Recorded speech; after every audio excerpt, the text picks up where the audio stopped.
நமது தமிழ்நாடு முழுவதும் இருக்கக்கூடிய இடங்களுக்கு சென்று சுற்றுப்பயணம் மேற்கொள்ளும் விதமாக கடந்த செப்டம்பர் 13ஆம் தேதி இந்த சுற்றுப்பயணத்தை திருச்சியில் தொடங்கினார். இந்த நிலையில் இரண்டாவதாக தற்பொழுது நாகை மற்றும் திருவாரூர் மாவட்டத்திற்கு தற்பொழுது இன்று காலை சென்னையிலிருந்து கிளம்பிய விஜய் திருச்சியில் விமானம் மூலமாக திருச்சியில் இறங்கி சாலை மார்க்கமாக தற்பொழுது நாகை மாவட்டத்திற்கு வந்து கொண்டிருக்கிறார். திருவாரூரில் இறங்கி அதாவது அவருடைய பிரச்சார வாகனத்தில் ஏறி தற்பொழுது அந்த தேசிய நெடுஞ்சாலையில் வந்து கொண்டிருக்கும் விஜய் இன்னும் சற்று நேரத்தில் இந்த நாகையில் இருக்கக்கூடிய அந்த அண்ணா சிலை அருகே அவரது உரையை நிகழ்த்த இருக்கிறார். கிட்டத்தட்ட 35 நிமிடங்கள் அவர் உரையாற்ற இருக்கிறார். இங்கு அவர் உரையாற்ற இருக்கக்கூடிய சூழலில் இந்த தொண்டர்களும் பொதுமக்களும் இங்கு அதிகப்படியாக கூடியிருக்கிறார்கள். அது மட்டுமின்றி அவர் வரக்கூடிய சாலைகளில் ஆங்காங்கே தொண்டர்களும் பொதுமக்களும் கூடியிருக்கக்கூடிய காட்சிகளையும் பார்க்க முடிகிறது.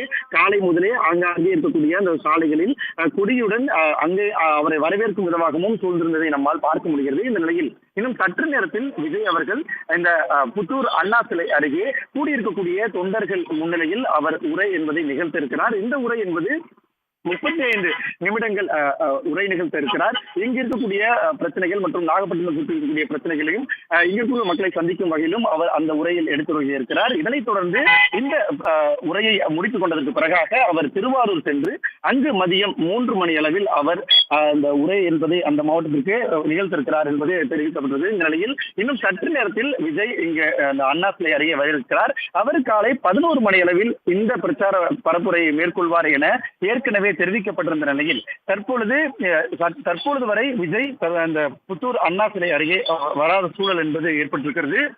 காலை முதலே இந்த வெயிலையும் பொருட்படுத்தாமல் தொடர்ந்து தொண்டர்கள் இந்த அண்ணா சிலை அருகே தொடர்ந்து கூடி வரக்கூடிய காட்சிகளையும் நம்மால் பார்க்க முடிகிறது. இதற்கு